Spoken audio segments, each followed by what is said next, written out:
अच्छा, ये appointment of appellate tribunal. Appellate tribunal एक प्रॉपर कोर्ट है जिसमें दो किस्म के जज होते हैं।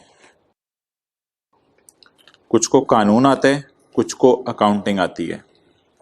दो किस्म के जज होते हैं, कुछ को कानून आता है और कुछ को अकाउंटिंग आती है।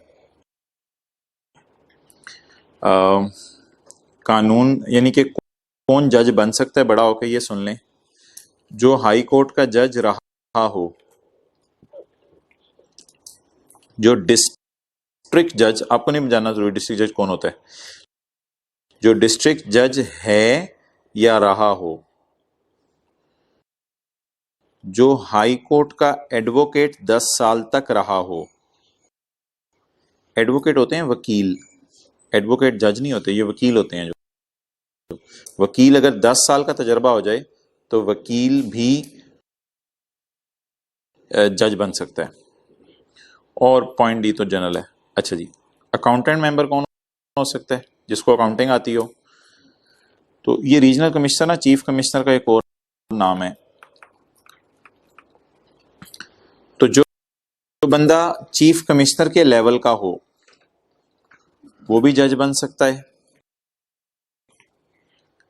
लेकिन अगर कमिश्नर जज बनना चाहे ना, या कमिश्नर इनलैंड रेवेन्यू अपील जज बनना चाहे, तो इनके पास 3 साल का तजर्बा होना जरूरी है।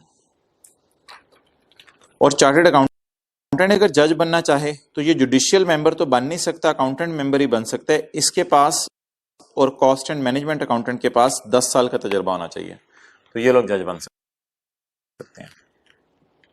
बाकी पॉइंट 1 और 2 में कुछ भी नहीं लिखा हुआ कि there shall be established an appellate tribunal to be called appellate tribunal inland revenue to exercise the powers and perform the functions.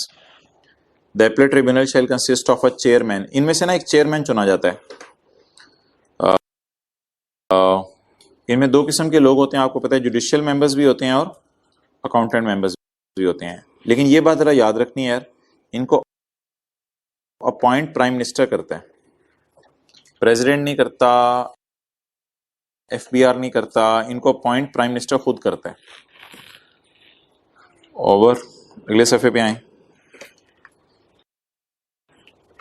The constitution functioning of benches and procedure of appellate tribunal shall be regulated by rules made by the prime minister. तो जो prime minister rules बनाएगा उसके मुताबिक ये अपना procedure चलाएंगे। अच्छा जी, ये सेक्शन 131 और 32 तो हमने पढ़े हुए हैं कल, ये पढ़े हुए हैं यार, ये तो पढ़े हुए हैं। ये देख लेना, ये तो होगा 129, 127 और 28 को इकट्ठा करके उसने इधर डाल दिया। 127 भी कल हमने पढ़ा था, 128 भी, और ये वाला भी कल हमने पढ़ा था 132। 132 तो नहीं पढ़ा था, लेकिन पढ़ा था हमने 129। तो ये तो सेम चीजें हैं, ये पूरा सफा ऑलमोस्ट हमने पढ़ा हुआ है। लेकिन एक नजर मार लें जरा, 127 की हेडिंग क्या थी? 127 की heading appeal to commissioner appeal, और 131 की हेडिंग क्या है? अच्छा, 128 की हेडिंग क्या थी? नहीं, 128 की हेडिंग प्रोसीजर इन अपील, तो प्रोसीजर उसने इधर साथ ही जिक्र कर देगा 131 में। आगे चलें, 129 की हेडिंग क्या थी? Decision in appeal. और 132 की हेडिंग डिस्पोजल डिसीजन। तो बस वही वाली सारी इंग्लिश है। तो लेट स्टार्ट। लेकिन एक बात यार मुझे पहले बता दें, आपकी कॉमन अंडरस्टैंडिंग क्या है? कल से डिस्कशन जो हम कर रहे हैं उसके बाद आपकी कॉमन अंडरस्टैंडिंग क्या बनी है कि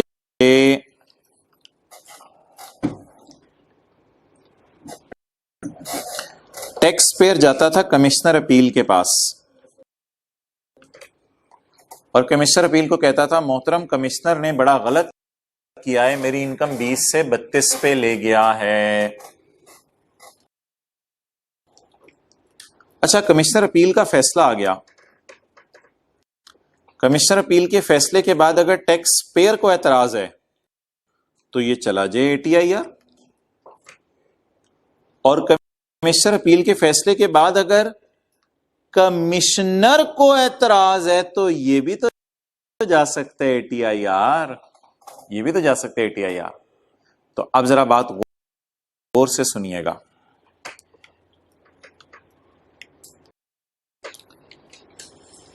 टैक्स पेयर कमिश्नर अपील के पास जाता था कि कमिश्नर ने गलत किया है, ये हमने कल पढ़ा था।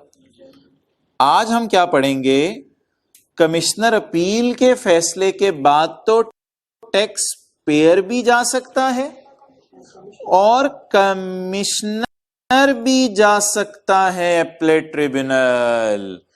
अच्छा, अब कुछ बच्चे सवाल पूछते हैं, सर कमिश्नर को क्या पड़ी है, केस हार गया तो खैर है, आगे ना जाए। भाई, कमिश्नर को इमरान खान ने टारगेट दिया, तू इतना रेवेन्यू इकट्ठा कर, तुझे बोनस देंगे, ये करेंगे वो करेंगे।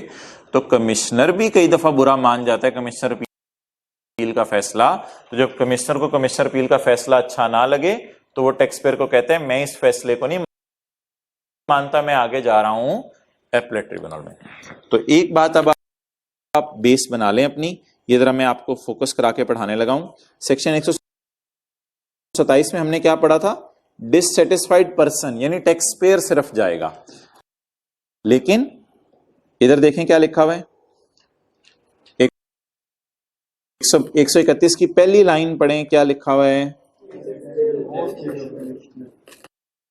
समझ आ गई?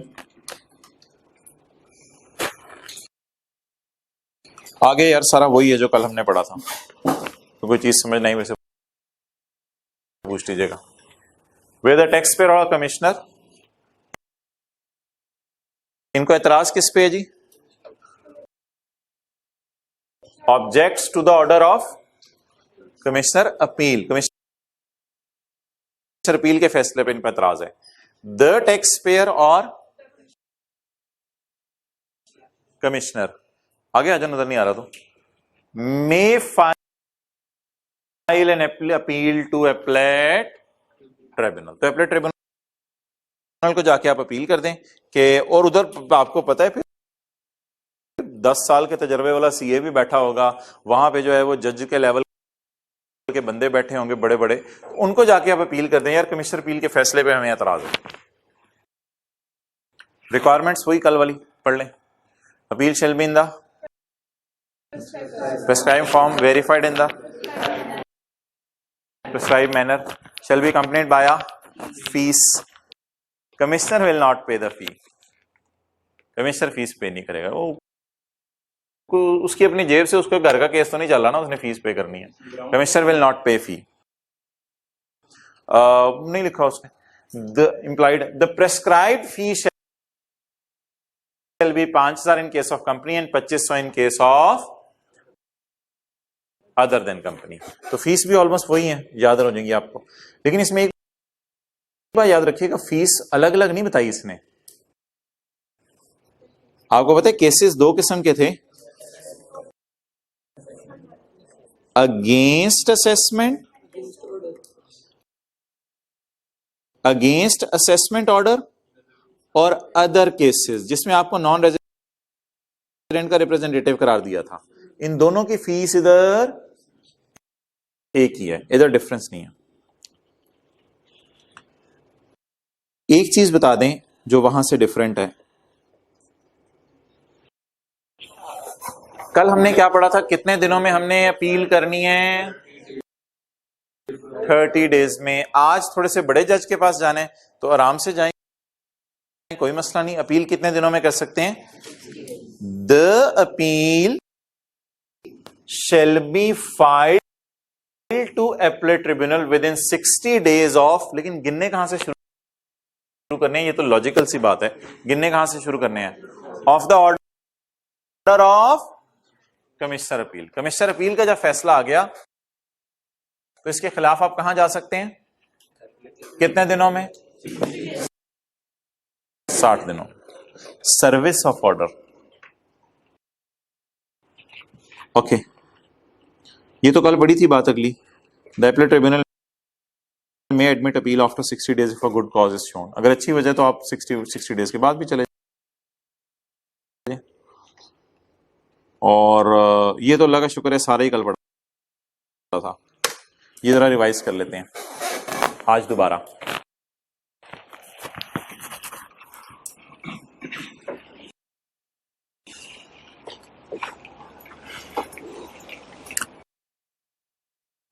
कल हमने जाते जाते क्या मिठाई वाली बात पड़ी थी, मीठी मीठी बात, जबरदस्त मजे की एंजॉय की थी जो हमने, कि अगर आप असेसमेंट ऑर्डर कल जो पढ़ा था पहले वो बताने लगा।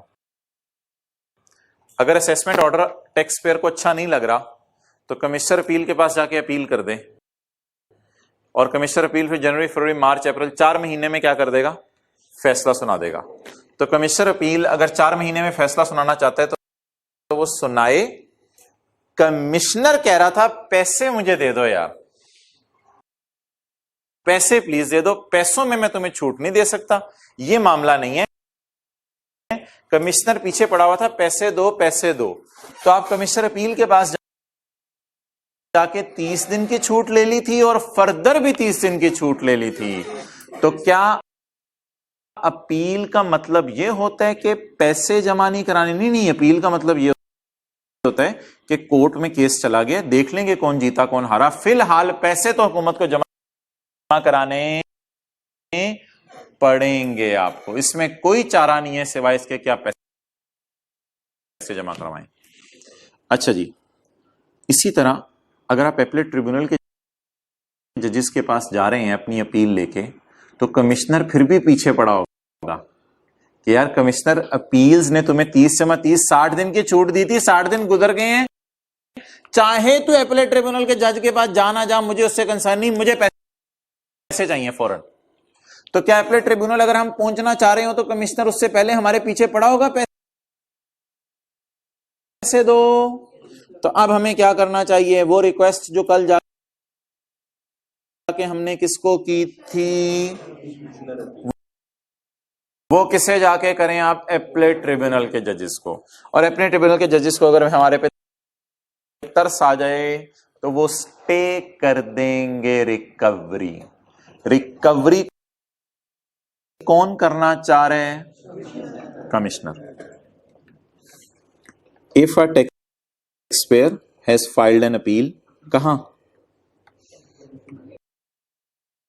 280IR। If a tax payer has filed an appeal to 80IR, अगर आप 80IR में जा रहे हैं, the tax as per assessment order, assessment order से मुराद इधर वही है जो स्टेपल के साथ डिमांड नोटिस आया था, असेसमेंट ऑर्डर कमिश्नर वाला। If a tax payer has filed an appeal to appellate tribunal, the tax as per assessment order will still be payable. Tax तो पेएबल है, टैक्स में कोई छूट नहीं है, पैसे दो, लेकिन यार एक थोड़ी रिलैक्सेशन है। However, the taxpayer can apply to tribunal for stay of recovery, रुकवाओ, stay of recovery। और फिर होगा क्या, on receiving application, किसने किसको किस लिए एप्लीकेशन दी है, टैक्स पेयर ने एपलेट ट्रिब्यूनल के जज को एप्लीकेशन दी है कि कमिश्नर को कहो कि मेरे से पैसे recover. On receiving application, if tribunal consider, इसको काट के थिंक कर लें, कल थिंक का लफ्ज शायद लिखा हुआ था, if tribunal think date recovery of tax, ये काट दें ब्रैकेट वाला, date recovery of tax shall cause मसाइल टू टैक्स पेयर, बेचारे से नहीं मैनेज होगा, recovery of tax shell cause मसाइल टू टैक्स पेयर। तो खुशी की खबर सुने जी, ग्रीन सिग्नल, द ट्रिब्यूनल में स्टे, रुकवा देगा, क्या रुकवा देगा, रिकवरी ऑफ, अल्लाहु अकबर,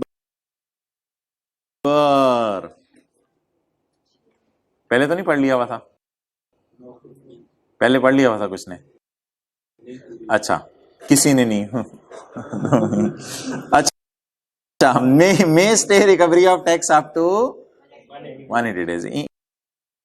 इन लोगों के लेवल चेक किए आप लोगों ने? इन लोगों के लेवल कि ये 120 दिन नहीं 180, सॉरी 30 दिन नहीं 180 दिन की छूट दे सकते हैं। कल तो उसने कितने दिन की छूट दी थी? 30 दिन की। तो ये लोग डायरेक्ट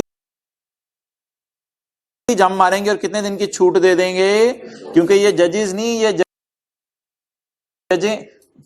अच्छा, तो ये 180 दिन तक की छूट दे सकते हैं। नो, डिसीजन 120 डेज में कमिश्नर अपील का आता है। इसका डिसीजन कब आता है ये मैं आज पढ़ाऊंगा। अच्छा जी, ये तो कल वाली बात लिखी हुई है। It will be done after providing commissioner an opportunity of being heard. लेकिन एपीलेट ट्रिब्यूनल का जज कमिश्नर को फोन लगा देगा एक दफा, यार मैं इसे इजाजत दे रहा हूं, तंग ना करें इसे। अच्छा, ये ना ये वाला काट दें। और ये तो मुझे अननेसेसरी लग रहा है, ये लिखने की जरूरत ही नहीं है। ये जरा पढ़ें, याद तो करना पड़ेगा। ये वाली लाइन काट दें, लेकिन ये देखें इसकी क्या तुक बन रही है। ये बात तो ऊपर से पता चल गई थी।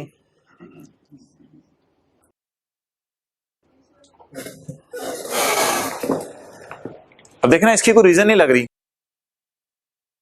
कहते जब 180 डेज गुजर जाएंगे तब आपको टैक्स देना पड़ेगा। तो ऊपर से भी हमें यही पता चल गया था कि कितने दिनों तक टैक्स नहीं देना। Where recovery of tax has been stayed as above, the stay order shall cease on expiration of 180 days following the, इसको काट दें।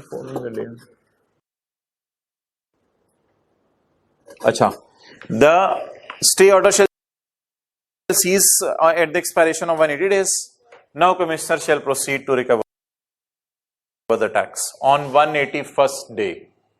181st डे कमिश्नर बढ़ेगा और बढ़ के आपसे टैक्स ले लेगा। ओके,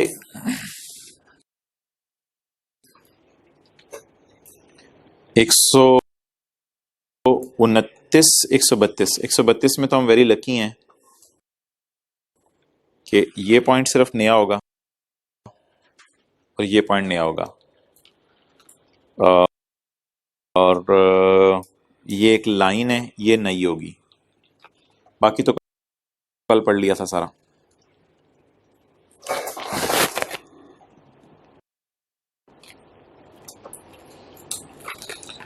हाँ, कोई टाइम लिमिट से एक दो जगह शायद आए, वो भी आपको नई फील हो। बाकी सारा कल वाला ही है। ये सिर्फ न्यू चीजें हैं, बाकी कल वाली हैं। कल वाली चीजें पहले पढ़ लेते हैं। पॉइंट 1 से शुरू करते हैं, कल वाली चीजें पढ़ते हैं पहले। The appellate tribunal may before deciding appeal, बोलें क्या करेगा? कॉल फॉर पर्टिकुलर्स, रिकॉर्ड मंगवाएगा and make further inquiry through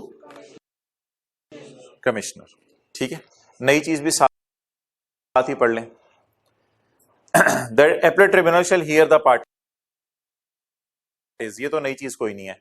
the appellate tribunal shall hear the parties. अच्छा, अगर दोनों में से कोई एक पार्टी एब्सेंट हो जाए, ऐसी बात कल नहीं थी, कल हमने पढ़ी नहीं। ऐसे दोनों में से एक पार्टी एब्सेंट हो जाए तो केस को जारी रखें या रोक दें? नहीं, रोकना नहीं है। बड़े हाई लेवल के जजेस हैं, अब वो नहीं वेट करेंगे। वो बस जो एक बंदा आएगा उसी से केस की हियरिंग करके केस को फाइनल कर देंगे।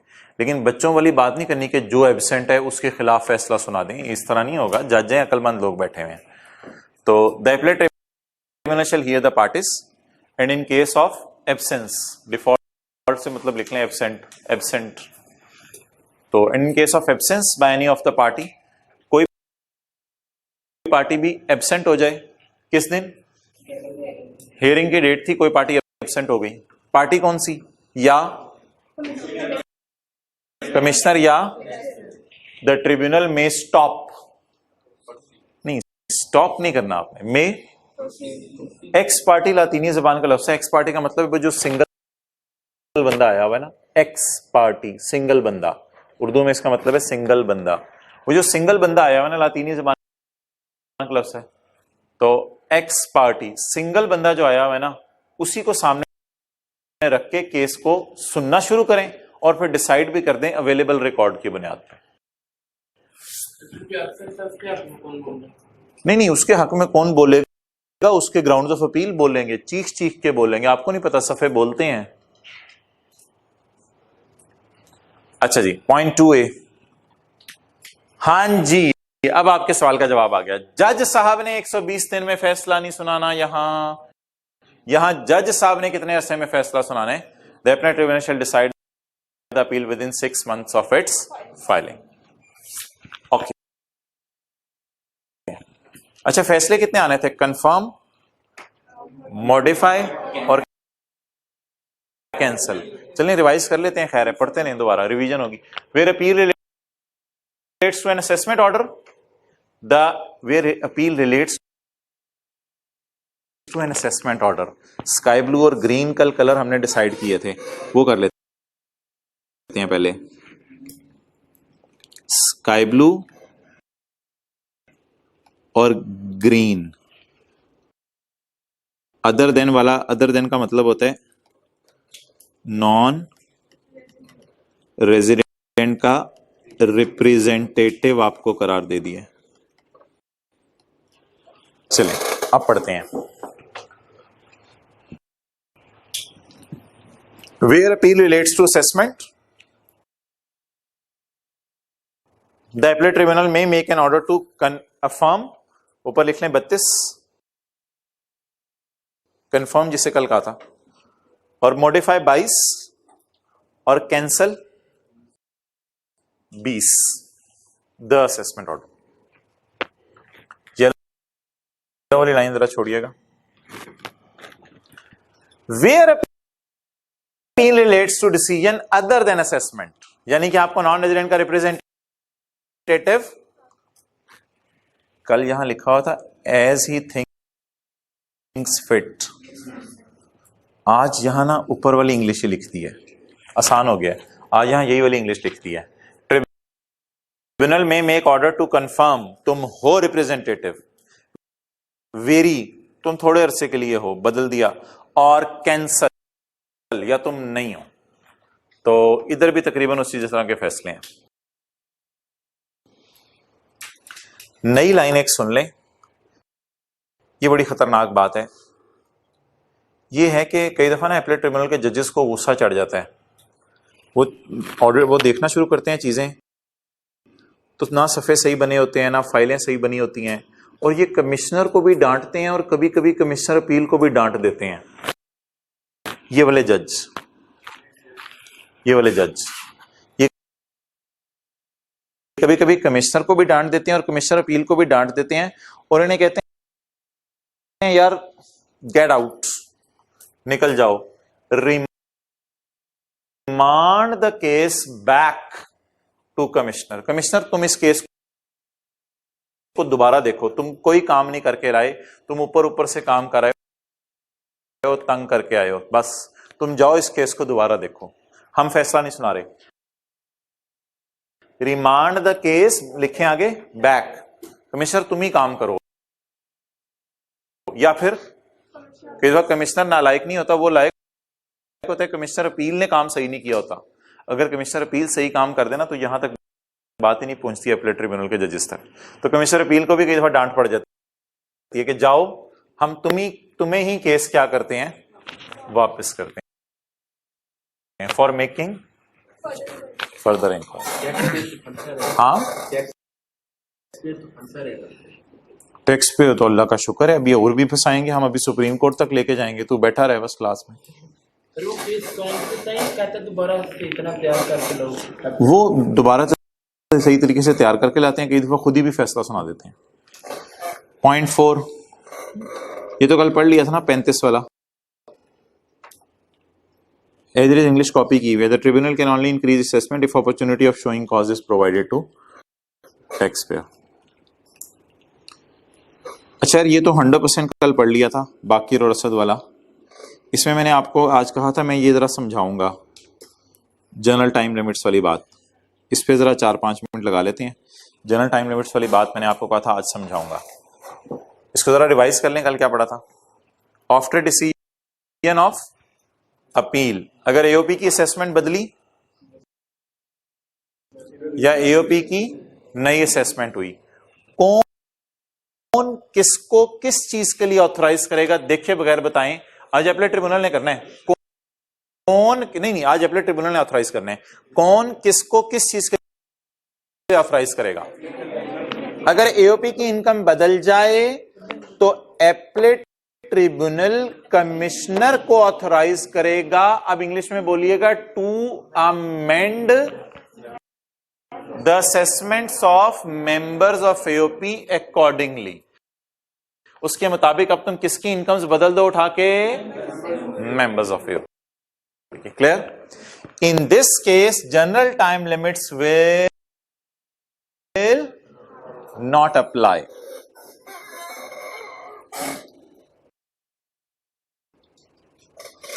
ये बात कल पढ़ी थी, इसको जरा वाजे करते हैं। General time limits will not apply.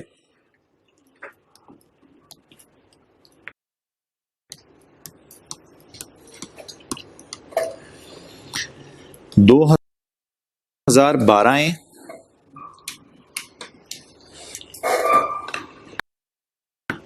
मैं ईयूपी की बात कर रहा हूं, अभी पार्टनर्स की बात नहीं कर रहा, बाकी रसद की नहीं, बाकी रसद ईयूपी की। ईयूपी ने अपनी रिटर्न कब जमा कराई होगी? 30/9/12 को। ईयूपी ने अपनी रिटर्न कब जमा कराई होगी? 30/9/12 को। फर्स्ट अमेंडमेंट ऑफ असेसमेंट 5 साल में हो सकती है। 1 2 3 4 5 कब तक हो सकती है फर्स्ट अमेंडमेंट ऑफ असेसमेंट? 30/6/18 तक। इधर आपने क्या जमा करवाई? ये क्या बन गई? Assumed assessment. फर्ज करें बहुत लेट हुई क्या, लेकिन विद इन टाइम तो शुक्र है हो गई। लेट तो हुई लेकिन टाइम पे तो हो गई ना। बस में आखिरी भी लम्हे आप पहुंचे, चढ़ तो गए ना बस में। बहुत लेट पहुंचे बस में लेकिन चढ़ तो गए। तो बहुत लेट की है अमेंडमेंट, लेकिन शुक्र है 5 साल के अंदर अंदर कर दी है। जब एओपी की फर्स्ट अमेंडमेंट हुई तो एओपी को गुस्सा, एओपी केस ले गया कमिश्नर अपील के पास। फिर बात वहां भी नहीं बनी, केस ले गया अपीलेट ट्रिब्यूनल के पास। चलते चलते 2020 आ गया। 2020 में एटीआईआर का फैसला आ गया, एटीआईआर का डिसीजन आ गया। बीच में कमिश्नर अपील का भी आया होगा ना। एटीआईआर का डिसीजन आ गया। इस डिसीजन की रोशनी में अब एओपी की इनकम भी बढ़ी है तो पार्टनर्स की इनकम भी बढ़नी है। अब जैसे ही एओपी की इनकम बढ़ी 2020 में एटीआईआर के फैसले की रोशनी में, तो बाकी रसद ने कहा हमारी जनरल टाइम लिमिट्स खत्म हो चुकी हैं, हमारा ऑडिट नहीं हुआ था। बड़ा जेन्युइन पॉइंट है ये।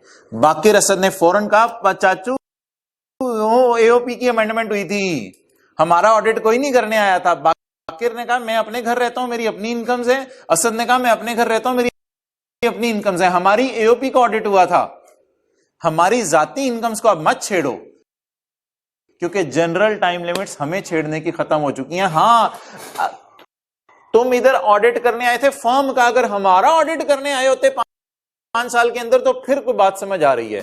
लेकिन लॉ में करने का बाकी रसद बोंगियां मार रहे हैं और ज्यादा लॉ में से लूप होल्स निकालने की कोशिश कर रहे हैं। बाकी रसद को चुप कराओ, जनरल टाइम लिमिट्स अब नहीं इनकी सुनी जाएंगी। तो वैसे बात बड़ी जेन्युइन है अगर आप सोचें तो। अगर समझ आई ये बात तो फिर मैं कह रहा हूं, अगर समझ आ गई आपको बात, तो बाकिर और असद 2020 में खड़े होकर क्या कहेंगे? Do not touch us regarding 12 के बारे में हमें ना छेड़ो, क्योंकि हमारा तो ऑडिट हुआ ही नहीं, ना बाकिर का ऑडिट हुआ है, ना बल्कि ऑडिट किसका हुआ है? हमारी फर्म का हुआ है। तो लॉ मेकर कह रहे हैं सॉरी यार, जनरल टाइम लिमिट्स नहीं लगेंगी। तो तो इधर वी कैन स्टिल छेड़, इधर बोले वी कैन। अब ये तस्वीर खींचनी है, तस्वीर खींच लें, नोट करना है नोट कर लें, बात बस समझ आनी चाहिए। We can still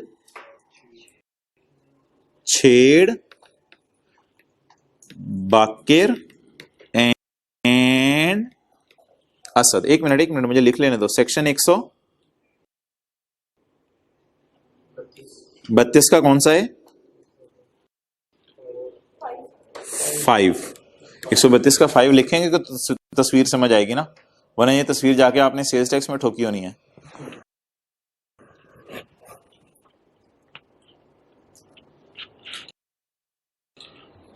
In this case, general time limits will not apply.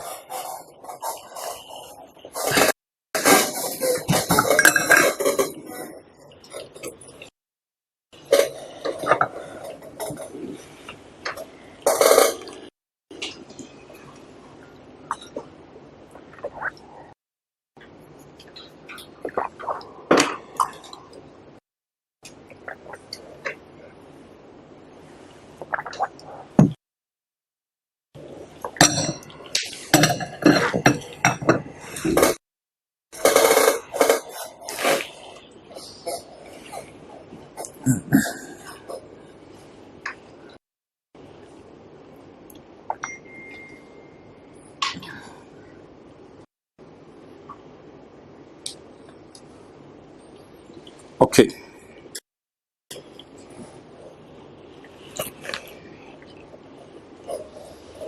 अच्छा भाई, पॉइंट 7 तो कल पढ़ा था।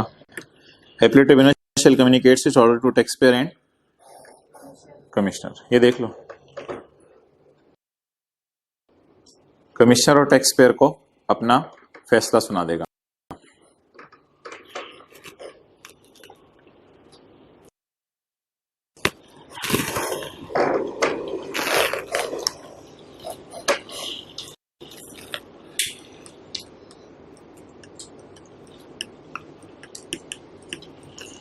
राइज की इनकम फ्रॉम बिजनेस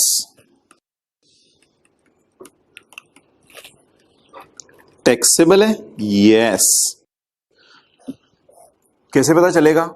एग्जेम्पशंस के चैप्टर में लिखा हुआ एग्रीकल्चर माफ है, तो राइज वाले एग्रीकल्चर तो नहीं करे। क्या आप अपनी किताब से देख के बता सकते हैं कि किन किन की इनकम्स माफ हैं?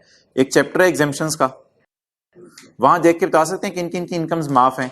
उस बुनियाद पे क्या आप अपनी किताब खोल के ये भी बता सकते हैं कि राइज की इनकम टैक्सेबल है क्योंकि ये ट्यूशन सर्विसेज प्रोवाइड कर रहा है, ना कि एग्रीकल्चरल इनकम। क्लियर?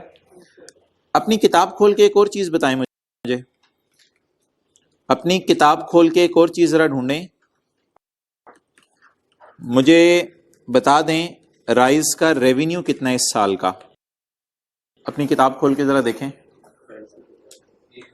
भाई, ये तो फैक्ट है, ये तो लॉस से नहीं मिलेगा। तो कोर्ट केसेस दो किस्म के होते हैं, एक होते हैं फैक्चुअल और एक होते हैं लॉ। अब इनकी मिसालें एक एक करके देना शुरू करता हूं मैं। कुछ चीजें ऐसी हैं जो मैं आपको कहूंगा किताब से खोल के देख लें, कुछ चीजें ऐसी हैं आपको किताब में नहीं मिलेंगी। मिसाल के तौर पे दुकानदार की सेल कितनी है, आपको इस किताब से नहीं मिलेगी, ठीक है। सिमिलरली मैं कहता हूं कि जी सरासिफ की तनख्वाह कितने रुपए है और कैसे पे की है, क्रॉस चेक से पे की है या कैश से पे की है, ये बातें फैक्ट हैं।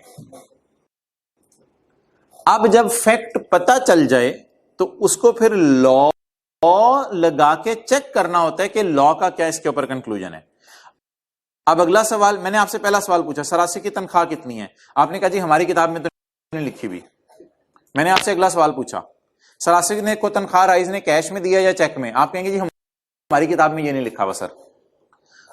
अब मैं आपको एक चीज बताने लगा हूं, सरासिफ को क्रॉस चेक से तनख्वाह मिल गई है, अलाउड है या नॉट अलाउड है? अलाउड नहीं बताना था, ये बताना था ये क्वेश्चन ऑफ लॉ है। अलाउड तो मुझे भी पता है यार तो ये क्वेश्चन ऑफ लॉ है, ये क्वेश्चन ऑफ लॉ है। अच्छा, पेनल्टी कितने रुपए पे की, ये फैक्ट है। अच्छा मैं आप बता दूं, गवर्नमेंट को मैंने 5 लाख रुपए पेनल्टी पे की है, ये अलाउड है या नॉट अलाउड है? It is a question of law. तो अब जहां तक ताल्लुक है ना क्वेश्चन ऑफ फैक्ट का, तो मोहतरम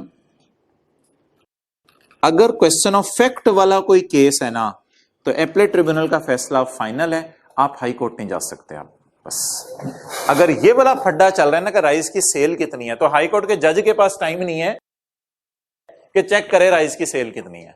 जो एपलेट ट्रिब्यूनल के जज ने फैसला सुना दिया वो फाइनल है। अब आप पाकिस्तान में कहीं नहीं जा सकते आगे। अब आप समझ लें आप केस हार गए हैं, बस खत्म।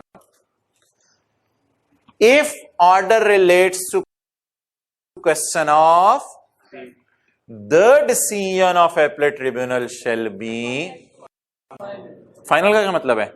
You cannot go to high court. अब आप हाई कोर्ट नहीं, सिर्फ कौन सा क्वेश्चन हाई कोर्ट जा सकता है? क्वेश्चन, नोट कर लें।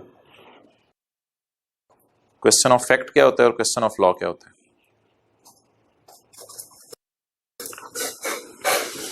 राइस की सेल रुपीज में कितनी है, ये आप अपनी किताब खोल के नहीं बता सकते।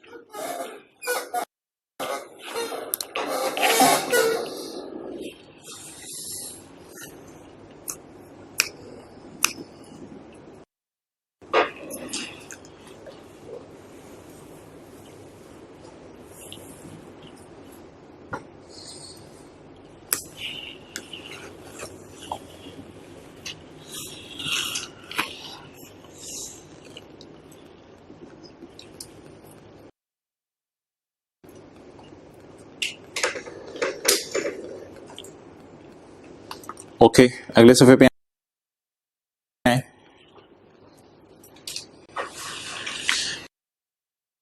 वी आर वेरी लकी कि अगले सफे पे बस हमने ये पढ़ना है, बाकी सारा ऑलमोस्ट कल वाला है। तो और बस ठीक है, ये पढ़ के अब हम खत्म करते हैं। अब आगे आज और नहीं पढ़ाया जाएगा। अब हमारे कितने सफ़े रह जाएंगे? फिर ये पेज तो अभी पढ़ लेते हैं ना, हमारे 2 सफ़े रह जाएंगे, पेज 328 और 329। पेज 330 पे भी लिखी हुई है 2-4 लाइनें। बहरहाल ये हमारे 2 सफ़े रह जाएंगे। तो अब ऐसा कर लेते हैं कि कल फ्राइडे है ना, एक नॉर्मल क्लास कल हो जाएगी, एक सैटरडे को नॉर्मल क्लास कल हो जाएगी, और सप्लीमेंट भी तो वही पढ़ना है। सप्लीमेंट जो आई कैप ने दिया है वो भी आसान सा है, उसको आधा पौना घंटा लगेगा। तो कल फ्राइडे वाले दिन एक एक्स्ट्रा क्लास कर लेते हैं, उसमें सप्लीमेंट भी थोड़ा सा कर लेंगे और उसमें न्यूमेरिकल्स फिर कुछ करेंगे, और इंशाल्लाह फिर आपको सैटरडे को फ्री कर दिया जाएगा। और फिर नेक्स्ट वीक में किसी एक दिन के लिए 4-5 घंटे कर लेंगे, वो आप आ जाइएगा, न्यूमेरिकल्स वगैरह कर लेंगे तो नेक्स्ट वीक में, ठीक है। और अगर उसमें फिर कोई कमी रहेगी तो 1-2 घंटे के लिए फिर कोई वीडियो बना के अपलोड कर दी जाएगी, जो आपको कह दिया जाएगा आप आ जाएं, आपने बैठना है बैठ के अटेंड कर लें, घर बैठ के करना है घर बैठ के कर लें। तो ये ऑलमोस्ट हमारा फाइनल प्लान है। सारी चीज़ें आपसे शेयर हो गई हैं। जी मोहतरम, इसमें अब मशवरा तो कोई नहीं मांगा गया ना। सैटरडे को मेरी अपनी कमिटमेंट है। अब मैंने किसी फॉरेन टूर पे नहीं जाना है, FR2 की क्लास है, तुझे पता है टीचरों की क्या कमिटमेंट होती हैं। अच्छा चल वापस आ जाओ, पेज 328 आ जाए, आ जाए, आ जाए, आ जाए, आ जाए। पेज 327 पे आ जाए हज़रात। आप ऐसा करें, आप 0.5 तक पढ़ लें, और कोई सवाल है तो मेरे से पूछ लें।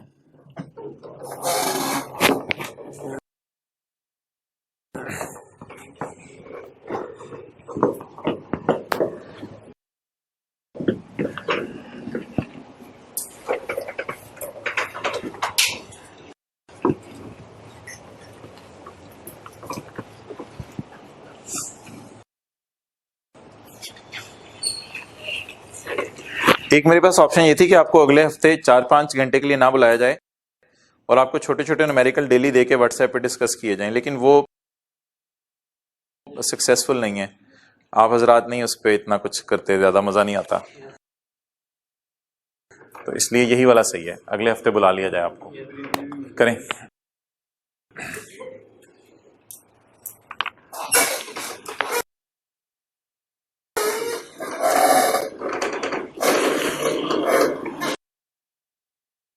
ये समझ आ गया, एग्रीड पर्सन और कमिश्नर। अच्छा आपने कुछ लफ्ज नोट नहीं किया यार, ये ना पता नहीं क्यों अपील की जगह रेफरेंस का लफ्ज यूज कर रहे हैं और एक और लफ्ज बार बार यूज कर रहे हैं, स्टेटमेंट ऑफ केस। अपील का लफ्ज पता नहीं यहां यूज नहीं कर रहा, ठीक है मर्जी है उसकी।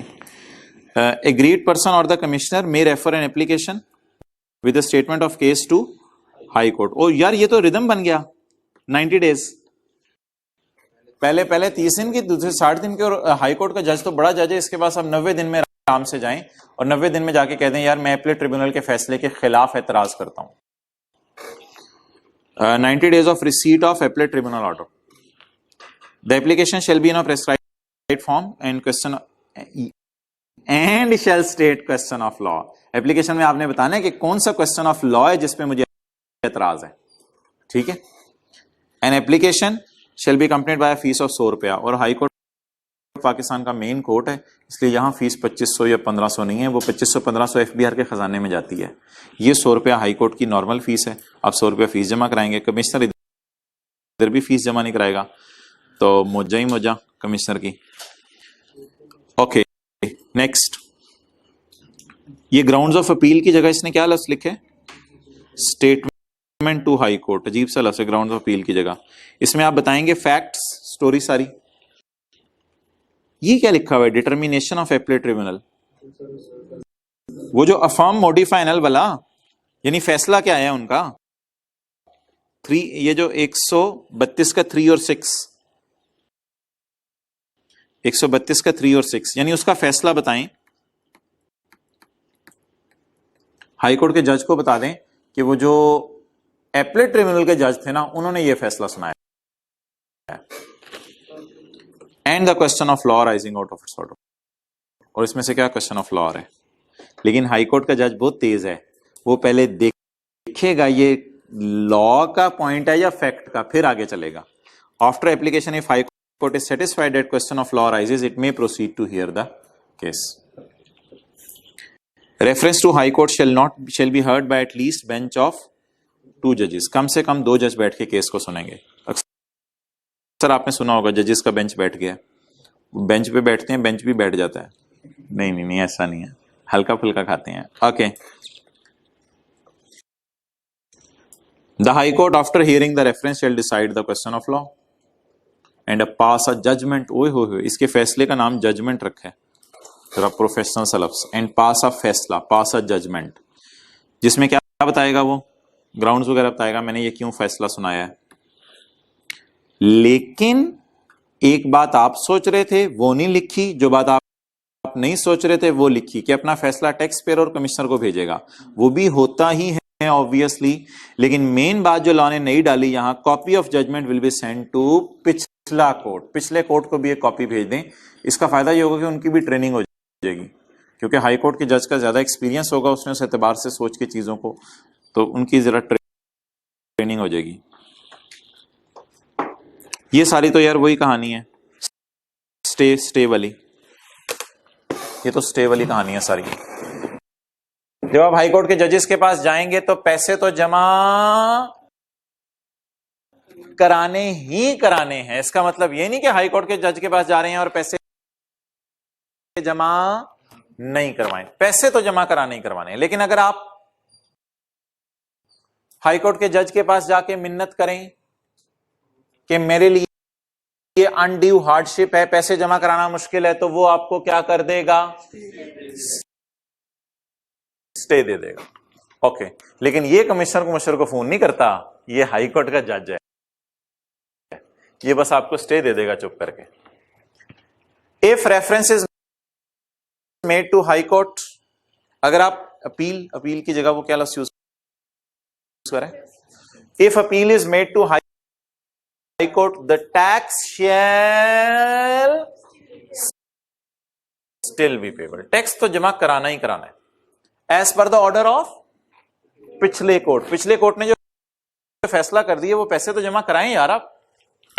लेकिन if recovery of tax is stayed, लेकिन अगर रिकवरी ऑफ टैक्स रुक जाए तो हाई कोर्ट को आपने फिर 6 महीने तक हाई कोर्ट आपको इजाजत दे सकता है कि अब आपने टैक्स जमा नहीं करवाना। आप कितने महीने के लिए इजाजत मिल जाएगी टैक्स जमा नहीं करवाना? 6 महीने तक। ये दो बातें उसने लिखी हुई हैं आगे, ये दो बातें हमने पहले नहीं पढ़ी थी, लेकिन तो लॉजिकल बातें हैं, ये पहले भी लिखी होनी चाहिए थी। वो क्या है? ये दो बातें तो नॉर्मल सी बात है। आप हाई कोर्ट के जज के पास 1 जनवरी को गए, यार मुझे प्लीज इजाजत दे दो, मैं पैसे नहीं जमा करा सकता। हाई कोर्ट के जज ने थिंक किया और थिंक करके आपको कहा कि हाँ यार ठीक है, आप पैसे जमा ना कराओ। अब 1 जनवरी को आपने हाई कोर्ट के जज को रिक्वेस्ट की, हाई कोर्ट के जज की रिक्वेस्ट पर 30 जून तक आपको छूट मिल जाएगी, अब आप 6 महीने टैक्स जमा नहीं करवाएंगे। लेकिन अगर 1 जनवरी के 2 दिन बाद 3 जनवरी को हाई कोर्ट का जज ही कह दे, नालायक बंदे तुम बहुत 2 नंबर निकले हो, मैं ये इजाजत वापस ले रहा हूं, फिर आप 6 महीने टैक्स नहीं जमा कराएंगे या फौरन जमा करवाना पड़ेगा? और बिल फर्ज आप नालायक बंदे ना हो, आप अच्छे बंदे हैं, हाई कोर्ट का फैसला 30 जून से पहले 25 जून को आ गया, तुम केस हार गए, तो फिर आप 6 महीने का वेट करें पैसे देने का हुकूमत को, या फौरन टैक्स जमा कराना पड़ेगा? ये दोनों बातें तो मेरे ख्याल से उससे पहले भी लिखी होनी चाहिए थी हर जगह, लेकिन उसने लिखी सिर्फ कहां पे है? हाई कोर्ट वाले में है। तो इसको उर्दू में पढ़ें।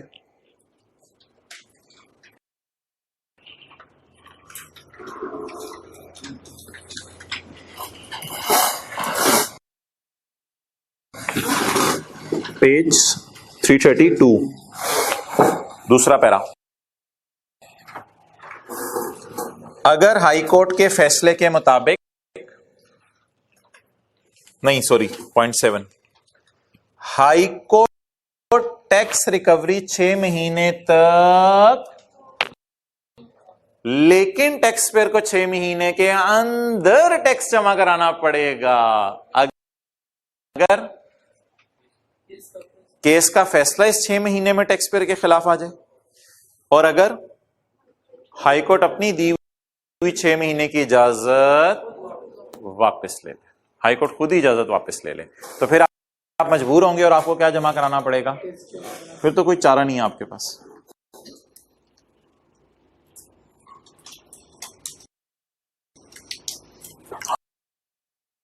हाँ जी बताएं भी।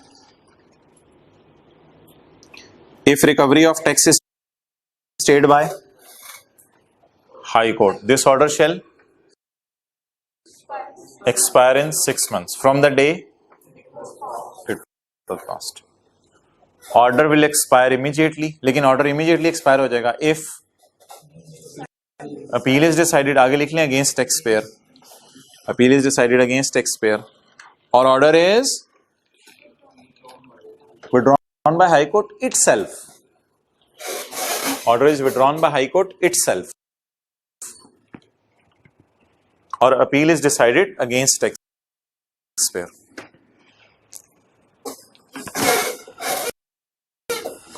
अच्छा, इसमें ना बड़ी बोंगी उसने इंग्लिश लिखी है, उसने ये नहीं लिखा 6 महीने की इजाजत देगा, उसने शुरू ही यहां से किया 6 महीने बाद इजाजत खत्म हो जाएगी, तो इसका मतलब इंप्लाइड बात है कितने महीने इजाजत रहेगी?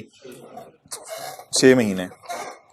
ये भी मैं एक चीज नोट करने लगा हूं, आपने नोट नहीं करनी, ये किताब में अवेलेबल है एक जगह पे, लेकिन मैं आपका इम्तिहान ले रहा हूं।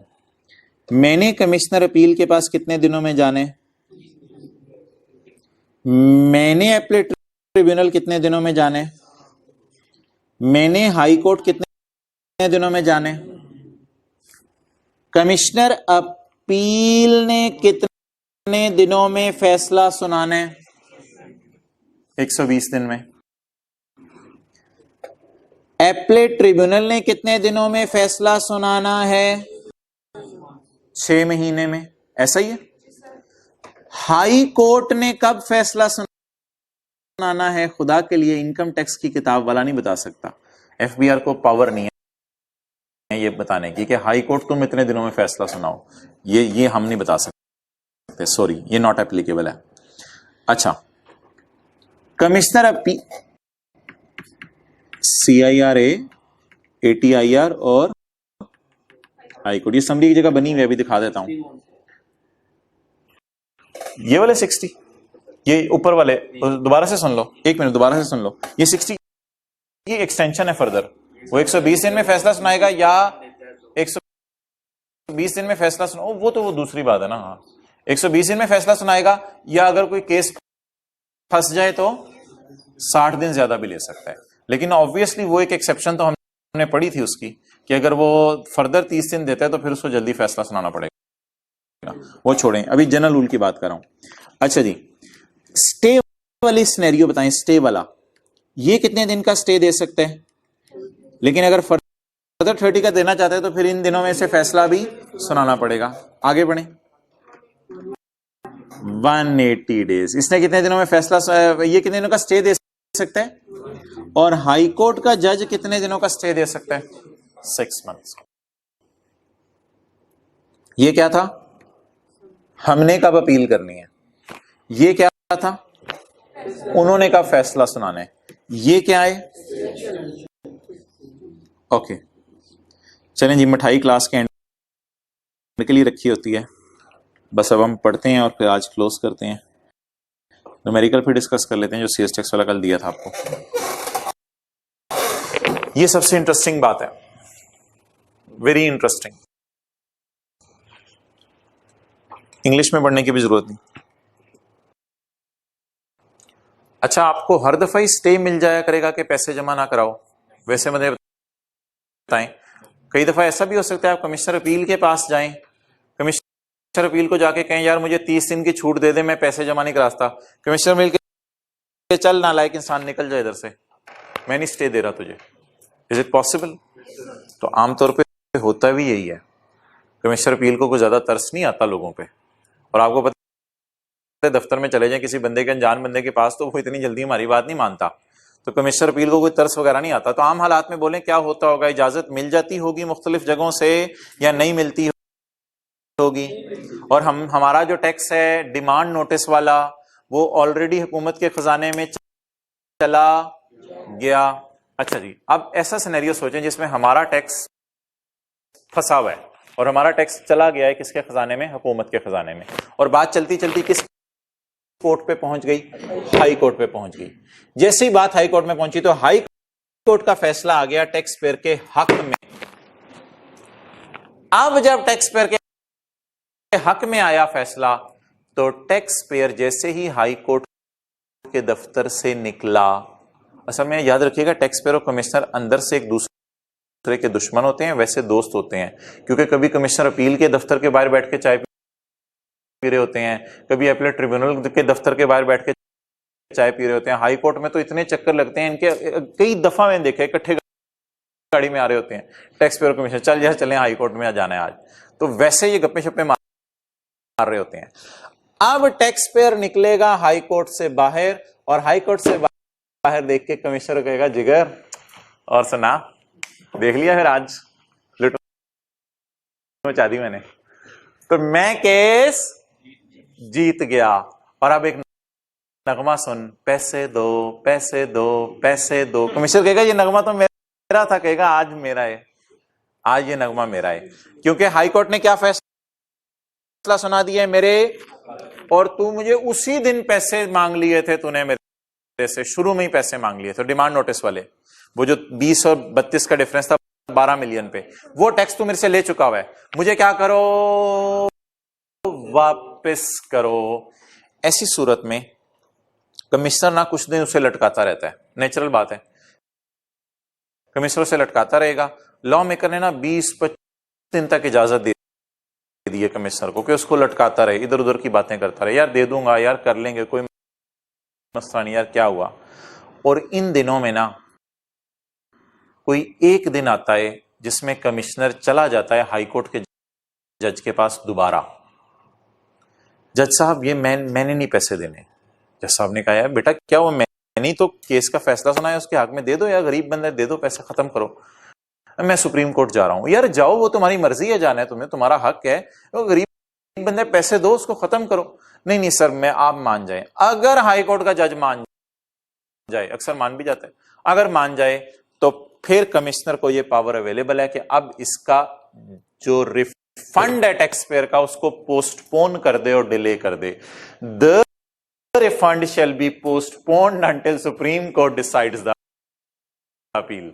और अब ये पैसे इसको तब तक नहीं मिल सकेंगे जब तक सुप्रीम कोर्ट का फैसला ना आ जाए। तो देखें जी टैक्स पेयर को कैसे जलील किया जाता है। आए उर्दू में पढ़ते हैं पहले। अगर वो सुप्रीम कोर्ट में हार जाता है तो कोई दस नहीं होता मिलता उसको पीरियड। हाँ वो होता है डिफॉल्ट से चालू है। 133 का 6, 133 के 6 का दूसरा पैरा। ये सारी कहानी क्या थी? अगर हाई कोर्ट के फैसले के मुताबिक अगर हाई कोर्ट के फैसले के मुताबिक टैक्स वापस करना पड़ेगा टैक्स पेयर को, तो हाई कोर्ट कमिश्नर को इजाजत दे सकता है, हाई कोर्ट का जज। हालांकि हाई कोर्ट के जज को वैसे इजाजत देनी नहीं चाहिए क्योंकि उसी ने फैसला सुनाया उसके हक में, लेकिन हाई कोर्ट का जज कमिश्नर को इजाजत दे सकता है टैक्स वापसी को डिले कर दे। लेकिन ऐसा कब करेगा? अगर कमिश्नर का सुप्रीम कोर्ट जाने का प्लान है। इस फायदा किसको मिला? कमिश्नर को। इस फायदे को हासिल करने के लिए कमिश्नर को हाई कोर्ट को एप्लीकेशन देनी पड़ेगी और रिफंड तब तक नहीं किया जाएगा जब तक सुप्रीम कोर्ट का फैसला ना आ जाए।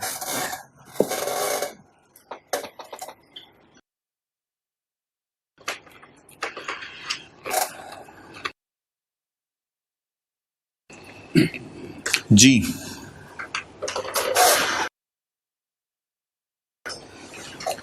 अब होगा क्या हजरात, ये वाली लाइन जो है ना, इस लाइन के साथ ये आपने ना टैक्स पेयर को ऐसे बना देना। घर में कोई नहीं देखेगा इंशाल्लाह आपकी वो।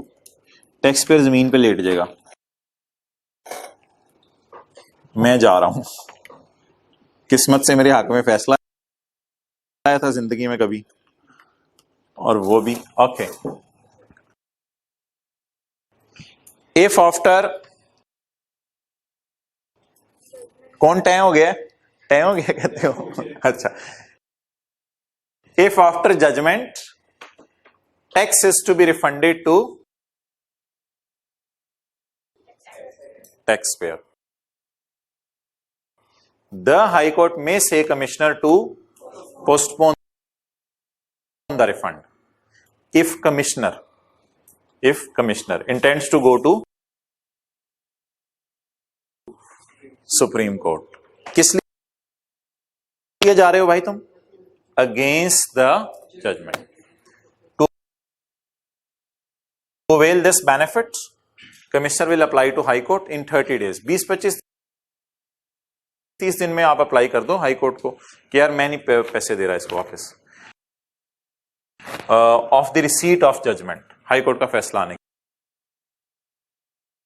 के बाद। The refund shall be postponed until supreme court decides the appeal. तो इस लाइन को जरा अच्छे तरीके से याद करना है, बाकी इसको भी अच्छे तरीके से याद करना है। बाकी ऑलमोस्ट वो पिछली वाली चीजें हैं, आप एक दो दफा रीड आउट करेंगे याद हो जाएंगी। अच्छा यार, एक सेक्शन था हमारे सिलेबस में 134, लेकिन वो लॉ से ही निकल गया हुआ है। ये तो देखें ना 133 है और अगले सफे पे 134 ए है। एक बीच में सेक्शन था, कौन सा 134, लेकिन वो डिलीट हो गया लॉ से। उसकी रीजन ये बनी थी कि सुप्रीम कोर्ट वाला वो सेक्शन था। तो पाकिस्तान का main law income tax ordinance है ना? ना, पाकिस्तान का मेन लॉ है कॉन्स्टिट्यूशन। कॉन्स्टिट्यूशन ने इनकम टैक्स ऑर्डिनेंस को वेटेज दिया कि ये भी एक लॉ है। तो पाकिस्तान के मेन लॉ का नाम क्या बोले? और उस कॉन्स्टिट्यूशन में से चैप्टर 2 में कुछ प्रोविजंस हमारे सिलेबस में है, वो कॉन्स्टिट्यूशनल प्रोविजंस नाम है शायद उस चैप्टर का। तो पाकिस्तान का मेन लॉ है कॉन्स्टिट्यूशन। तो पाकिस्तान के मेन लॉ में एक बात लिखी हुई है कि जो केसेस हाई कोर्ट से आपके फारिग हो जाएं और आप उनका तसल्ली ना हो, आप कहां जा सकते हैं। तो जब मेन लॉ में ये बात लिखी हुई है तो फिर इनकम टैक्स ऑर्डिनेंस में रिपीट करने की जरूरत नहीं थी, इसलिए इनकम टैक्स ऑर्डिनेंस में सेक्शन डाला था 134। बाद में एफबीआर वालों की जो है हुकूमत ने खूब क्लास ली कि एफबीआर वालों फौरन ये 134 सेक्शन डिलीट करो, तो 134 सेक्शन फिर डिलीट कर दिया गया था। लेकिन आईकेप की किताब में अनलकीली एक लाइन लिखी हुई है, वो पढ़नी पड़ेगी। पिटीशन बिफोर, पिटीशन रेफरेंस नहीं, अपील नहीं, petition, petition before supreme court. Supreme court is a final forum for appeal. जाते हैं, यहां पे जाएंगे भी हम, ये नहीं कि सेक्शन डिलीट हो गया तो जा नहीं सकते। Provisions relating to filing of appeal in Supreme Court of Pakistan were omitted in 2005। 2005 में ये प्रोविजंस डिलीट हो गई थी। 2001 में लॉ आया था, 4 साल रही थी। 2005 में इनको फारिग कर दिया गया था because they are already included in constitution of Pakistan. अब यार अल्लाह भला करे, मैं तो दुआएं देता हूं उस बंदे को, बताता हूं जिसने 2002 में ये सवाल बनाया था, आखिर सवाल बना गया। उसके बाद से लेके आज तक 2021 हो गई है, 19 साल हो गए हैं, ऐसा सवाल नहीं आया। पास पेपर का question 1,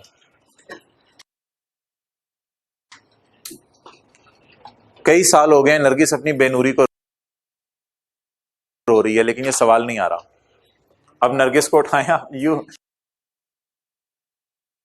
question 1, you have received a letter from Mr. Zubair Ansari who is seeking your advice regarding the mode and procedure of filing income tax appeal। तरीका बताएं मुझे इनकम टैक्स अपील करने का। Please draft a suitable reply. Please please please, examiner कह रहे please draft a suitable reply describing the applet procedure incorporating the following chart. Fruit chart ये बीच में आपने बनानी है। अच्छा जी, इस लाइन का मतलब समझ आ रहा है। ये चार्ट हमने पूरा बनाना है पूरे सफे पे। ये क्या है? नहीं, अपील कौन करेगा? नहीं, ये गलत बोला इसने।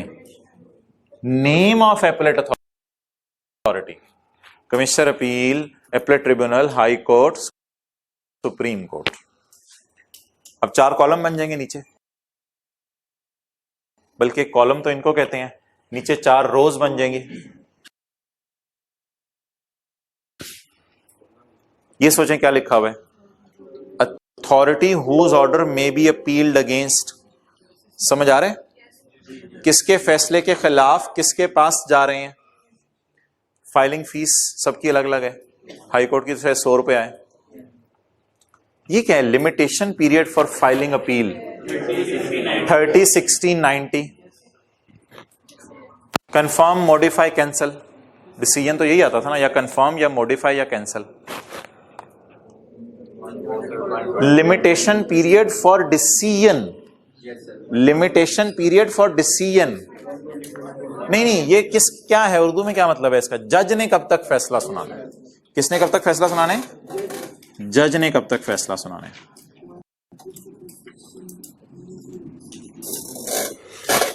चलें ये सोल्यूशन निकालें जरा इसका।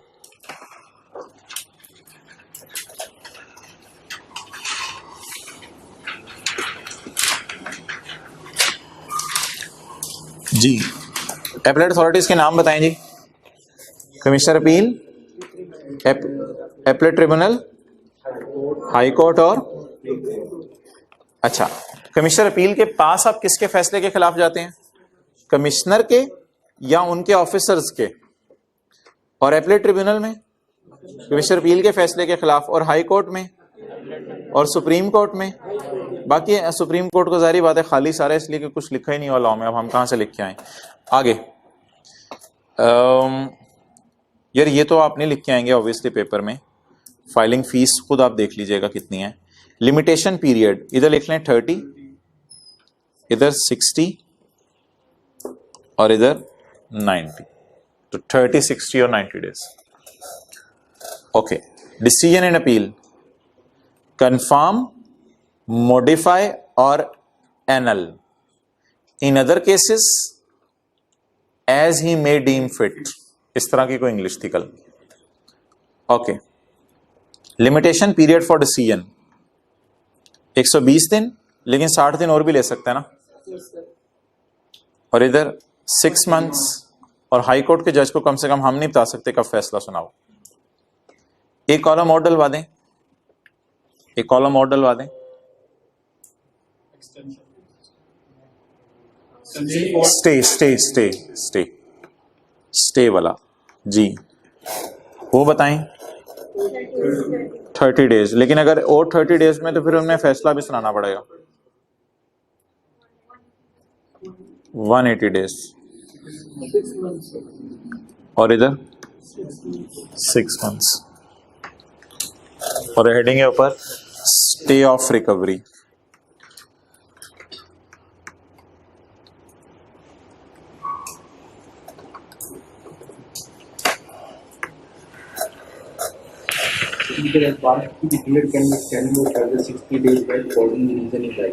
ओ ये यार, ये छोड़ो, वो गलती से हो गया होगा पुराने में, सही कह रहे हो। Okay,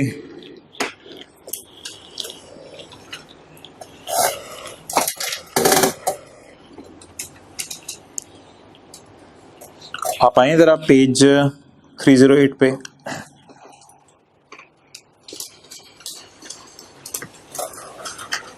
page 308। यार इसको पॉइंट सी को ताक़यामत पेंडिंग रहने देना है, ताक़यामत पेंडिंग रहने देने पॉइंट सी को। हद होगी यार, पॉइंट सी को ताक़यामत तो नहीं पेंडिंग रहने देना। अच्छा पहले ऐसा करें, मुझे आप छोड़ें पॉइंट सी क्या है। 121 क्या था? मैंने माना कि नंबर आपने याद नहीं करने, लेकिन आपको याद है, बेस्ट जजमेंट असेसमेंट, और 122 अमेंडमेंट ऑफ असेसमेंट। 122 से आपको याद नहीं होगा, ये रिवीजन बाय कमिश्नर थी, रिवीजन बाय कमिश्नर। 129 एपलेट, वो कमिश्नर अपील कल वाला, और 132 एपलेट ट्रिब्यूनल, और 133 अभी पढ़ के आए हैं हाई कोर्ट। क्लियर? अच्छा, अब एक बड़ी इंटरेस्टिंग बात सुने। फर्ज करें जी, आपने रिटर्न जमा कराई थी 20 मिलियन पे, असेसमेंट ऑर्डर आया 32 पे, कल कला को एपलेट ट्रिब्यूनल ने कह दिया नहीं आपकी इनकम तो 35 है, बढ़ा भी सकता है वो, पता है आपको, आपकी इनकम 35 है। क्लियर? और सारी कहानी हो गई, आप आराम से आके घर बैठ गए, 35 मिलियन पे टैक्स टुक्स भी दे दिया। तो बैठे बैठे आपको ख्याल आया यार मेरी इनकम तो 40 थी। खुद ही ख्याल आया मेरी इनकम तो, लेकिन मैं कितना बड़ा फन्ने खाऊं, कमिश्नर ऑडिट करने आया था उसे नहीं पता चला, और जो है फिर उसके बाद कमिश्नर अपील के पास केस गया उसे नहीं पता चला, एपलेट ट्रिब्यूनल केस गया उनको नहीं पता चला, मेरी इनकम 40 थी। 8 मिलियन मैंने, या 5 मिलियन, 35 और 40, 5 का डिफरेंस, 5 मिलियन मैंने यूरोप से कमाया था, वो मैंने किसी को बताया ही नहीं हुआ, ये तो किसी को पता ही नहीं था। अब आपका जमीर जागा, if a person discovers any wrong statement, और आपके दिल में ख्याल आया यार मैंने तो गलती कर दी है, मुझे हुकूमत से ज्यादती नहीं करनी चाहिए थी, ही मे रिवाइज इट। अब आप अपनी रिटर्न रिवाइज करें शौक से। लॉ मेकर कहते हैं कोई मसला नहीं, जिस मर्जी स्टेज पे आ जाओ हम तुम्हें वेलकम करेंगे, हत्ता कि हाई कोर्ट के फैसले के बाद भी तुम आओगे तो हम तुम्हें गले लगाएंगे, लेकिन इनकम बढ़ा के लाना, ये ध्यान रखना जरा। तो हम तुम्हारे लिए हमेशा तैयार बैठे हैं। अगर तुम्हारा 35 से भी ऊपर जाने का प्रोग्राम है तो सीधे ऊपर ना जाना, हमारे पास आना, और जितनी भी तुम्हारी इनकम बढ़ी हुई है उस पर हमें टैक्स दे देना, वी विल वेलकम यू, कोई मसला ही नहीं भाइयों। अपने पढ़ें जी, taxable income in revised return is greater than का मतलब होता है वर्सेस, कंपेयर करें किससे, income determined in previous order issued by tax authority और एपलेट अथॉरिटी। देखा नहीं आपने, प्रीवियस ऑर्डर, ये मैंने रखा हुआ है, तैयार रखा हुआ है, इधर देखा करें, previous order issued by tax authority और, देखिए माइंड में हिट करा होगा ये, और appellate authority. Previous order issued by tax authority और एपलेट अथॉरिटी। इनकम बढ़ा के आ जाना या लॉस अपना कम करके आ जाना। इस पे एक दफा बात हुई थी, लॉस कम करने से भी हुकूमत को फायदा होता है, या आप इनकम बढ़ाएं तो हुकूमत को फायदा होता है, या लॉस कम करें तो फायदा होता है। अच्छा आगे आए जरा,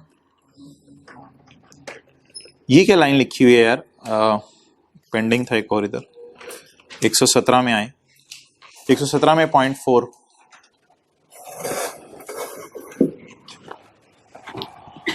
क्यों खुद ही पढ़ लें, ये क्या है? आपका बिजनेस डिसकंटिन्यू हुआ था ना, तो आपने रिटर्न जमा कराई थी। वो जो रिटर्न आपने जमा कराई थी उसकी हैसियत क्या होती है, ये जरा बता दें किसी को। A return furnished here will also be treated as assumed assessed। 120 लिखवा दिया था मैंने आपको शायद, कि मैंने 120 सेक्शन लिखवा दिया था कि 120 सेक्शन में हम ये देखेंगे, पेज 313।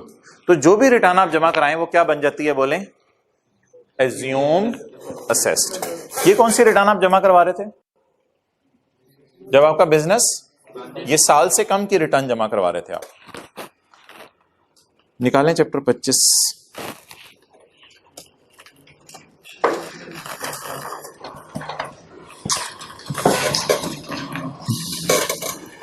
यार ये अजीब सी एडजस्टमेंट आई कैप ने डाली थी एक दफा, इसको जरा एंजॉय करते हैं। पता तो चल ही गया होगा आपको क्या बात हो रही है, आप हजरात कल आए थे मेरे ख्याल से। सवाल कल होमवर्क में दिया था, तो इसमें हमारा महीना कौन सा जी, फरवरी। हमने फरवरी की रिटर्न जमा करानी है। इसमें एक पॉइंट था 3, raw material purchase from registered supplier include. 23 million में एक मसला है, include an amount of 2.5 million. इस 23 मिलियन में 2.5 मिलियन का एक बिल है, एक एडवांस हमने 100% पैसे पे किए हैं पिछले महीने। तो असूल तो भाई ये होता है कि अब आप पैसे पे करते हैं तो बिल भी आ ही जाए साथ ही। तो हमने पिछले महीने पैसे पे किए हैं, लेकिन ना कोई लड़ाई हो गई, वो बंदे लेके आ गया, हम अकेले काफी थे। However, due to a dispute कोई लड़ाई हो गई, तो जो बिल है ना, बिल डिले हो गया। हालांकि जनवरी में हमने चीजें खरीदी हुई हैं, कोई लड़ाई वगैरह होगी तो बिल डिले हो गया। तो invoice was delayed and was received by the company after filing of return of, ये आपने फिल इन द ब्लैंक्स मुझे फिल करवाना है। अल्लाह का नहीं यार, फरवरी के रिटर्न के बाद नहीं। देखो लड़ाई कब हुई, जनवरी में लड़ाई हुई, बिल कब आना चाहिए था, जनवरी में। तो जनवरी में हम रिटर्न जब बना रहे होंगे तो उसका इंतजार कर रहे होंगे बिल का, वो बिल नहीं आया। तो यही हो सकती है ना रीजन ऑफ, और फरवरी तो यहां मुझे नहीं लिखने की वैसे कोई तुक लग रही। However, due to a dispute sales tax invoice was delayed when we were expecting, जनवरी में। तो जनवरी में हम एक्सपेक्ट कर रहे थे, डिले हो गई। तो and was received by company after filing of return of January की रिटर्न फाइल करने के बाद मिला वो बिल। इसका मतलब है जब जनवरी की रिटर्न फाइल कर रहे थे हम उस बिल को, ये देखिएगा, होल्ड नहीं कर रहे थे, हम उस बिल को होल्ड नहीं कर रहे थे। और परचेज रिकॉर्ड करने के लिए शर्त है बिल को क्या करें, होल्ड करें। अब मोहतरम हम उस बिल को होल्ड नहीं कर रहे थे जनवरी में, लेकिन एक बात मैं लिख सकता हूं यहां पे बड़ा कॉन्फिडेंटली कि invoice was delayed and was received, और मिल गई है। कब तक नहीं मिली थी, 15 फरवरी तक, क्योंकि जनवरी की रिटर्न कब जमा कराते हैं, 15 फरवरी को। तो 15 फरवरी तक नहीं मिली थी। इस बात का क्या मतलब है, आई हैव रिसीव्ड, लिखें probably I have received. Probably का मतलब ये लिख रहा हूं कि 1-2 दिन के गैप भी हो सकता है ना कुछ। प्रोबेबली आई हैव रिसीव्ड, मैंने मिल गई है मुझे, ऑन 16 या 17 या 18 फरवरी, 16, 17, 18 फरवरी तक मुझे बिल मिल गया, और probably I have receive invoice, invoice लिख लें, probably I have received invoice on 16 या 17 फरवरी। आप बताएं क्या 16, 17 फरवरी को तो मैं होल्ड कर रहा हूँ? सवाल बड़ा चीख चीख के पुकारा है, वॉज रिसीव्ड, तो क्या मैं 16, 17 को होल्ड कर रहा हूँ? तो जब मैं 16, 17 फरवरी को होल्ड कर रहा हूँ तो फरवरी की तो परचेज डाल सकता हूं। अगर आप इनएडवर्टेंटली किसी भी वजह से भूल गए हैं परचेज रिकॉर्ड करना, तो अगले 6 महीने रिकॉर्ड कर सकते हैं। तो अब मैं जब बिल कब होल्ड कर रहा हूं? फरवरी में। तो जब होल्ड फरवरी में कर रहा हूं तो किस महीने की परचेज में डालूं? फरवरी में। शुक्र है पड़ी हुई है, शुक्र है हमारी फरवरी वाली परचेज में ही पड़ी हुई है, इसलिए अब कुछ करने की जरूरत नहीं है। तो ये लंबा चौड़ा पता नहीं आई के अपने सिनेरियो डाला था और आई के अपने सोल्यूशन में भी इसको इग्नोर किया हुआ था। ये एडजस्टमेंट 2 दफा आई है। अगर मैं डिस्प्यूट के लफ्ज को ढूंढूं, डिस्प्यूट, हाँ पास के क्वेश्चन 6 के पॉइंट 6 में भी यही है, 2 दफा ये एडजस्टमेंट उसने टेस्ट की है, वहां भी इग्नोर ही करनी थी।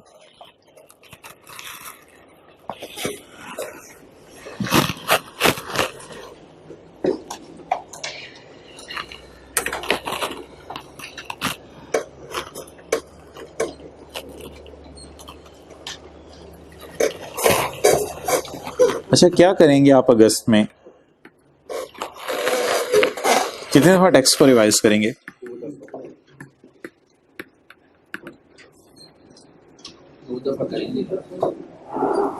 कितने दिन कितने रखे हुए हैं टेक्स्ट के लिए? 3 पेपर हैं, तो अगस्त में कोई 30 दिन तो होंगे, सितंबर के भी 2-3 दिन हैं, चलें तो कोई 30 दिन तो है ना। तो 30 में से कितने दिन आप टेक्स्ट को देना पसंद करेंगे? 10 तो दे देंगे ना, 10 FR1 को दे देंगे, 10 किसी और सब्जेक्ट को दे देंगे, इको को भी दे दीजिएगा दिन अगर देना है तो 10 दिन तो आप दे देंगे सबको, ठीक है। तो फिर 10 दिन में कितनी दफा रिवीजन करेंगे? 5 दिन, 1 दफा, फिर 3 दिन में अगली दफा, फिर 2 दिन में अगली दफा। इस तरह होनी चाहिए ना वैसे मेरे ख्याल से। बाकी आपकी अपनी मर्जी है कि आप इस तरह तो नहीं करते कि सुबह दोपहर शाम टेक्स FR1 लॉ, सुबह दोपहर शाम वाला सीन करते हैं। और कितने लोग एक पूरा सब्जेक्ट उठा के फारग कर देते हैं पहले 4-5 दिनों में। पता नहीं, अब आपकी अपनी मर्जी है, मैं तो इसी पे चलता था, तो पूरा उठा के फारिग कर देते थे। तो वैसे मैं आपको ये अपना तजर्बा बता रहा हूँ, ये तकरीबन 4 दिन में हो जाता था। प्लान 5 का ही करते थे, लेकिन अगर दिन रात थोड़ा, दिन में ना 6 घंटे तो सोने के होते हैं, 2 घंटों आप नमाजों के और खाने के, तो ये 8 घंटे, तो दिन में 16 घंटे होते हैं। और ये अन्ना टाइम है, इतना टाइम होता है, गुजर नहीं, छुट्टियां गुजर नहीं रही होती, तो 16 लुट मचा सकता है बंदा। 16 घंटे वो दिन में पढ़ लो आप, तो 3-4 दिन में सब्जेक्ट फारिग हो जाता है। तो मुझे अच्छी तरह याद है कि इंट्रो की क्लासेस होती थी हमारी, तो ये BRS को बैठ के 3-4 घंटे में सारे पास पेपर के सवाल हम कर लेते थे। बैठो यार 3-4 घंटे में, चलो भी आप अगला टॉपिक पकड़ो, चलो भी कंट्रोल अकाउंट 3-4 घंटे में इसके सवाल कर लो। तो बंदा होना चाहिए बस, और बंदे में जज्बा होना चाहिए। तो मेरे ख्याल से तो लुट मच सकती है। ठीक है यार, बस कर दो, बातें शुरू हो गई हैं और कंसंट्रेशन नहीं हो पाती, तो सब्जेक्ट बदलते रहा करो। ये कर लो, फिर सब्जेक्ट बदलते रहा करो, या फिर एक चैप्टर शुरू किया उसको खत्म कर लो, फिर कोई छोटा चैप्टर देख लो, या थ्योरी करके थक गए हो न्यूमेरिकल देख लो, कुछ इस तरह कर लो। लेकिन ये नहीं कि नई कंसंट्रेशन हो रही, चलो जाओ यार थोड़ी देर आप फ्रिज का चक्कर लगाएं, तो फिर बाहर चले जाएं और फिर ये करें वो, फिर इसी चक्करों में पड़े रहोगे। ठीक है, अस्सलाम वालेकुम।